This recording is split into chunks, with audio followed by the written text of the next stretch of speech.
भाई ये वाकया मेरे दोस्त की फैमिली है उसके साथ हुआ था। और उसके जो मामू हैं वो तकरीबन कोई 12-15 साल पहले अमेरिका शिफ्ट हो गए थे। तो तकरीबन 15 साल के बाद ये आए थे, तकरीबन 12 या 15 साल के बाद ये लोग आए। उनके खाला की बेटी की शादी थी उसमें। तो यहाँ जब आए ना उन्होंने काफ़ी इन्जॉयमेंट की, यहाँ पर शादी में बड़ा अच्छा टाइम गुजारा। वो बच्चे तो बहुत छोटे छोटे से थे जब अमेरिका शिफ्ट हुए थे। और जब वो अब इतने सालों के बाद आए तो उन्हें बड़ा अच्छा लगा, फैमिली के अंदर बड़ा वो घुल मिल गए थे। तो तकरीबन 1 से 1.5 महीना वो लोग यहाँ पर रहे। और उसके बाद जो है वो जब वो वापस जाने लगे तो उनका जो छोटा वाला बेटा था ना वो उस वक्त हायर एजुकेशन में था, उसकी एजुकेशन कंप्लीट नहीं हुई थी। बाकी तो सब वहाँ पे आपको पता है फैमिली ऐसी होती है, हर बंदा काम कर रहा होता है, वहाँ ऐसा गुजारा होता नहीं है। हमारे यहाँ तो ऐसा है ना कि एक कमा रहा है और पूरी फैमिली बैठ के खा रही है, वहाँ ऐसा सिस्टम होता नहीं है। वहाँ सब काम कर रहे होते हैं, लेकिन जो बच्चे पढ़ रहे होते हैं ज़ाहिर है वो फ्री होते हैं। तो उनका जो छोटा वाला बेटा था वो उसकी एजुकेशन कंप्लीट नहीं हुई थी, तो उसने कहा मैं अगले साल फिर आऊँगा पाकिस्तान, मुझे बड़ा मज़ा आया यहाँ पे। और वो ये कह के वो चले गए। फिर जिस तरह जैसे उसने कमिटमेंट की थी वो अगले साल वो आ भी गया वापस। अच्छा। हाँ, लड़की की उम्र बड़ी कम थी, तकरीबन 19-20 साल का था वो लड़का, 20-21 साल का, जब वो दोबारा आया यहाँ पे। तो उसके जो हम उम्र लड़के थे खाला मामू के, वो उन्हीं के साथ उसने ज़्यादा टाइम गुजारा है यहाँ पर। और उन्होंने काफ़ी उसको घुमाया फिराया। इसी दौरान उन बच्चों का ना प्रोग्राम बना कि हम लोग कहीं पिकनिक का प्रोग्राम बनाते हैं बाहर जाने का। तो इसी पिकनिक के प्रोग्राम में उन्होंने पूरी फैमिली को एंगेज किया कि हम सबको एंगेज करते हैं यहाँ पर और हॉग्स वे चलते हैं। तो क्योंकि घर में छोटे छोटे बच्चे होते हैं तो वो फैमिलियाँ जो है अमूमन वो इस किस्म की पिकनिक से अवॉइड करती हैं कि यार बच्चों को कोई नुकसान ना हो जाए, कोई डूब ना जाए, इस किस्म का कोई सिलसिला ना हो। लेकिन मज़ा पूरी फैमिली के साथ भी आता है। हाँ, मज़ा तो फैमिली के साथ ही आता है, इसीलिए वो कोशिश कर रहे थे कि पूरी फैमिली जाए, लेकिन फैमिली किसी तरह राज़ी नहीं हो रही थी। अच्छा। तो फिर इन लड़कों ने प्रोग्राम बनाया कि यार हम लोग खुद अकेले चले जाते हैं। अच्छा। ठीक है। और इन्होंने सिर्फ प्रोग्राम, लड़के लड़के। हाँ सिर्फ लड़के लड़के हम चले जाते हैं और नाइट स्टे करते हैं वहाँ पे जाके। तो लेकिन फैमिली जो है उनको इजाज़त नहीं दे रही कि भाई तुम छोटे हो, रात में जाओगे, अभी इतनी एज नहीं थी उनकी, तो इसलिए थोड़ी सी पाबंदियाँ थी घर वालों की तरफ से। और इसी फिर चक बच्चा भी बाहर से आया हुआ था तो बच्चा उनको भी और बाहर टेंशन से आया होगी। था, उनको और इस चीज़ की टेंशन थी। सही। तो उन्होंने जो है अपने बड़ों को एंगेज किया, एक दो अंकल है उनको एंगेज किया कि भाई हमें किसी तरह परमिशन दिलाओ। एक दो उनके बड़े कज़न थे एज में, उनको एंगेज किया कि भाई हमें परमिशन दिलाओ, हमने जाना है, ये भी दूर से आया हुआ है और अभी हमारी छुट्टियां भी हैं, कोई ऐसा सिलसिला भी नहीं है, पेपर वेपर ये सब हम लोग फ्री हैं, तो हम थोड़ा इन्जॉयमेंट करके आ जाएंगे। फैमिली ने उन्हें खैर, उनके जो अंकल वंकल थे ना, दो उनके अंकल साथ एंगेज हुए, उन्होंने बोला हम भी आपके साथ चलते हैं और हम परमिशन ले लेंगे आप, और आप लोग प्लान करो इसका।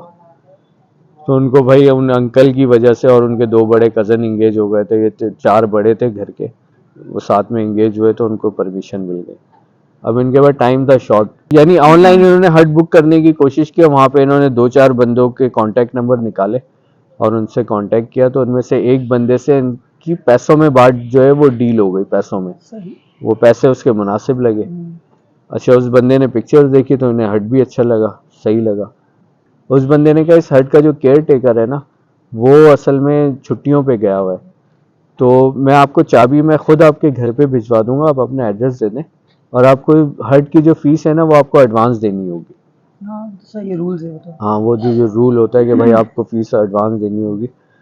तो वो इस चीज़ पे राज़ी होगा। उन्होंने कहा भाई जो भी बंदा आएगा आप उसके साथ एक बंदा शाम में जाके पहले और लोकेशन देख ले हट कहाँ है, वैसे तो हम आपको समझा देंगे लेकिन अगर आप जाना चाहो तो आप जाके देख सकते हो। तो एक बंदा पहले इनके साथ शाम में जाके उसने हट वगैरह देख लिया जाके, और हट उन्हें मुनासिब भी लगा, वो आ गए यहाँ पे। रात में तकरीबन निकले 9:30 बजे के आसपास हॉग्स वे के लिए, वहाँ पहुँचे 10:30 बजे, करीब ही था क्योंकि ये जिस लोकेशन पे रहते थे। वहाँ पे इनको गए, वहाँ पे बड़ा मज़ा आया इन्हें। वहाँ पे उतर के तकरीबन इनके पास एक हाईजेट थी गाड़ी और एक एक्वा थी, ये 2 गाड़ियों में तकरीबन ये 10-11 लोग थे जो वहाँ पर गए हट में। 4 इनके बड़े थे अंकल और ये 6-7 जो हैं ये लड़के लड़के थे सारे। अच्छा, जब ये वहाँ पर गए ना रात को 10:30 बजे, इन्होंने पहले वहाँ खेला कूदा, खूब एंजॉयमेंट की। एंजॉयमेंट किया। हाँ, हाँ। 12:30 बजे के आसपास जो है ये निकले वहाँ से, और निकल के इन्होंने खाने का प्रोग्राम बनाया कि हम जाके खाना खाते हैं हट के अंदर, क्योंकि बाहर आउटिंग कर रहे थे सब। अच्छा, जब ये हट में जाने लगे ना खाना खाने के लिए, तो उनमें से एक लड़के ने देखा कि उसको हट में कुछ नजर आया, कोई ऐसा महसूस हुआ कि कोई हट के अंदर है। उसने जो है ना सबको एक जो उसके साथ एक दो कजन थे उनको अटेंशन किया। उसने बोला यार मुझे लग रहा है कोई हट के अंदर है। तो उन्होंने उसका मजाक उड़ाया कि नहीं यार पागल है, सब तो यहाँ है, वहाँ कौन है, और क्या है, चलो अब ये जा रहे हैं देख लेते हैं कौन है। खैर वो बात आई गई हुई, इन्होंने जाके खाना वाना खाया, वहाँ पे कोई भी इनको ऐसी एबनॉर्मलिटी नज़र नहीं आई। सही। खाना वाना खा के वो ड्रिंक लेके, अपनी सॉफ्ट ड्रिंक लेके वो बाहर आ गए, वहाँ पिकनिक एंजॉय करने लगे। तकरीबन 1-1.5 घंटे के बाद उनमें से ही जो लड़के थे उनमें से एक लड़के को दोबारा अंदर जाने की ज़रूरत हुई। किसी काम से वो अंदर गया, वॉशरूम गया, क्या किस मकसद से गया वो। जब वो हट के अंदर गया ना, तो काफ़ी देर हो गई वो वापस नहीं आया। अच्छा। हाँ, तो उनमें से एक बंदे ने अटेंशन किया कि हाँ भाई वो गया था अंदर, वो वापस नहीं आया, काफ़ी देर हो गई। तो वो उनके साथ जो अंकल थे ना, उन्होंने बोला यार मैं जाके देखता हूँ, मुझे भी अंदर ही जाना है, मुझे वॉशरूम जाना है, मैं जाके चेक करके आता हूँ। अच्छा, जब वो उठ के जाने लगे तो वो जिस लड़के ने देखा था ना, उसने बोला नहीं नहीं अंकल आप अकेले नहीं जाएं, हम। जिसको शक हुआ था। हाँ, जिसको शक हुआ था उसने बोला आप अकेले नहीं जाएं, हम लोग 3-4 लोग साथ जाते हैं। तो उन्होंने बोला भाई तुम क्यों इतना परेशान हो रहे हो। तो उसने बताया अंकल मैंने इस तरह जो है जब खाने जा रहे थे तब मैंने किसी को देखा, तो मुझे कुछ अजीब लगा था अच्छा, वो। पहले उसने अंकल को नहीं बल्कि अपने कज़नों को बताया था, अब उसने अंकल को अब बताया। उसने अंकल को सबको बताया, पहले तो 2-3 कज़न को खाली बताया था। तो उन्होंने बोला मुझे बड़ा अजीब लगा वो, तो आप ऐसे ना जाएं, सब चलते हैं, कहीं ऐसा ना हो कोई मामला, मुझे कुछ सही नहीं लग रहा। सही। वो भाई अंदर पहुंचे वहां पर, तो वहां देखा कि वो एक रूम बंद था, बाकी 3 रूम थे, 3 रूम का हट था, 2 रूम खुले हुए थे, लेकिन वहाँ कोई वो नज़र नहीं आया, आवाज़ वगैरह दी। वो जो तीसरा रूम बंद था उसी के अंदर वो लड़का था। हाँ सही सी बात उन्होंने आँख खटखटाया, आवाज़ दी, वो खोला नहीं उसने। खैर वो बराबर वाले रूम में एक विंडो थी, वहाँ से इस रूम में जाने का रास्ता था। वो एक लड़का वहाँ से खिड़की में से गया, जाके दरवाज़ा वरवाज़ा खोला, देखा वो लड़का वहाँ पे नीचे बेहोश पड़ा हुआ है। अच्छा। हाँ, खैर उस लड़के को उठाया उन्होंने, उससे पूछा कि क्या बात हुई है भाई, क्या मसला हुआ है। तो बड़ा घबराया हुआ था, उससे कहने लगा भाई मुझे यहाँ पे ना कुछ नज़र आया है। और उसने पूरी बात तो उस वक्त नहीं बताई, उसने बोला भाई यहाँ मुझे बहुत खौफ आ रहा है, यहाँ से चलो, मुझे यहाँ नहीं रुकना। तो उसकी हालत देख के बाकी जो घर के दूसरे अफराद थे, ख़ास तौर पे बड़े जो थे, उन्होंने बोला भाई चलो, बस पिकनिक जो बनानी थी बना ली, अब यहाँ से निकलो। उन्होंने फटाफट सामान वगैरह पैक किया, पैक करके, और जब वो सामान पैक कर रहे थे तो उन सबको खौफ महसूस होने लगा। उस वक्त पता नहीं क्यों अजीब सी जो है ना मनुष्यत सी उस घर से आने लगी। वो उन्होंने फटाफट सामान पैक करके वो गाड़ी में बैठ के जाने लगे ना, तो उन्हें ऐसा महसूस हो रहा था कोई उनका पीछा कर रहा है। अच्छा। हाँ, काफ़ी दूर तक। और ये एक गाड़ी वाले ने नहीं, यानी जो हाईएक्स में वो सॉरी एक हाईजेट थी और एक कार थी। वो जो हाईजेट में लोग बैठे हुए थे सिर्फ उन्होंने महसूस नहीं किया, जो कार में जो लोग बैठे थे उन्होंने भी महसूस किया कि हाँ कोई पीछे है उनके, जबकि गाड़ी अच्छी खासी स्पीड में जा रही थी उनके। सही। खैर वो अल्लाह अल्लाह करके वो घर पहुंचे, वहाँ पे सारे वो रास्ते में ही उन्होंने पढ़ाई वढ़ाई करना शुरू कर दी, आयतुल कुर्सी दुरूद शरीफ वो लोग पढ़ते रहे। पढ़ के वो घर आए। घर आके खैर उस वक्त तो वो लड़का बड़ा खौफ ज़्यादा था, उससे पूछ रहे क्या बात है, उसको समझो उसका गर्म हो रहा था, बुखार सा महसूस हो रहा था।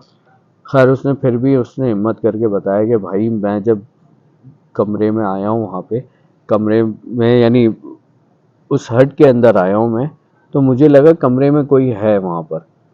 तो मैं जब कमरे के अंदर गया हूँ ना, तो वहाँ देखा एक लड़की बैठी हुई है, और दुल्हन का लिबास पहने हुए ना, लाल जोड़ा पहन के और घूंघट डाल के। तो मैंने एकदम घबराई हुई आवाज़ में पूछा कौन है कौन है।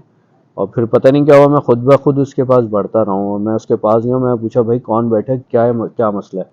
उसने एकदम मुंह ऊपर उठाया, उसकी शक्ल इतनी भयानक इतनी खौफनाक थी कि बस मुझसे वो बर्दाश्त नहीं हुई। और मैं हाँ बस उसके बाद मुझे होश नहीं है क्या हुआ मुझे। सही। ये मामला हुआ था एक। तो ये एक वाक़या था जो मैंने आप लोगों को बताया, ये एक इंसिडेंट हुआ था।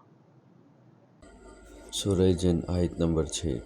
आऊज़ु बिल्लाहि मिनश शैतानिर रजीम बिस्मिल्लाहिर रहमानिर रहीम व अन्नहु काना रिजालुम मिनल इंसि याऊज़ूना बिरिजालिम मिनल जिन्नि फज़ादुहुम रहक़ा।